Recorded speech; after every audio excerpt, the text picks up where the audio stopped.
Dans un paisible monastère niché au sommet d'une colline verdoyante, la brume du matin enveloppait doucement les toits, tandis que les premiers rayons du soleil percèrent l'horizon. Un jeune disciple, troublé par des questions profondes, s'approcha de son maître qui était assis en méditation sous un grand figuier. « Maître » demanda l'élève, « qu'est-ce que le karma exactement? Et surtout, comment puis-je m'en libérer ?» Le maître, un vieil homme au visage serein, marqué par les années de pratique et de contemplation, ouvrit lentement les yeux. Il invita l'élève à s'asseoir près de lui sur l'herbe encore humide de rosée. Après un moment de silence, il parla d'une voix calme et posée. « Le karma, mon élève, est semblable à une graine. Chaque pensée, chaque mot, chaque action que nous semons est une graine plantée dans le vaste champ de notre vie. Certaines graines donnent des fruits doux, d'autres des fruits amers. Ces fruits, ce sont les conséquences naturelles de nos choix. » L'élève, intrigué, hocha la tête. « Mais maître, si tout ce que nous faisons porte des fruits, comment échapper au cycle de ces conséquences ?» Le vieil homme ramassa une poignée de sable et la laissa doucement s'écouler entre ses doigts. « Regarde ce sable, » dit-il. « Chaque grain représente une action, une intention. Lorsqu'il tombe, il s'ajoute aux autres et forme une dune.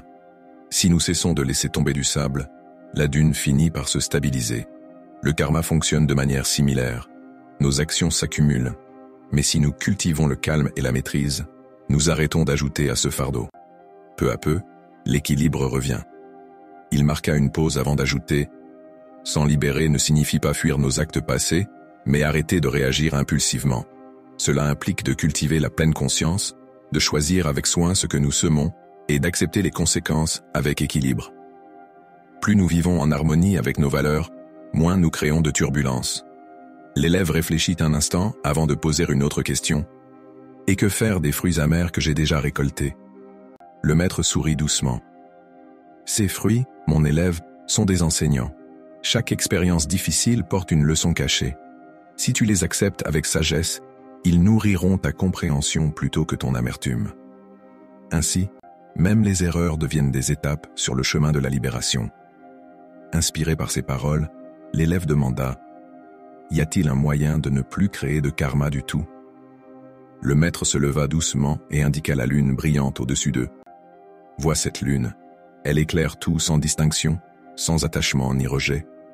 Vivre sans créer de karma, c'est agir comme la lune, être présent, offrir sa lumière, mais ne rien attendre en retour. Lorsque tu atteindras cet état de détachement aimant, tu seras libre du cycle du karma. » Le disciple resta silencieux, contemplant la lune et les ondulations du bassin. En cet instant, il sentit une paix profonde naître en lui, comme s'il avait entrevu un éclair de vérité. « Merci, maître, » murmura-t-il. « Je comprends que la libération commence ici et maintenant, en moi. » Le maître posa une main sur l'épaule de son élève, et ensemble, ils restèrent assis sous la lune, savourant le silence et la sagesse partagée. Si tu as aimé la vidéo, like et abonne-toi.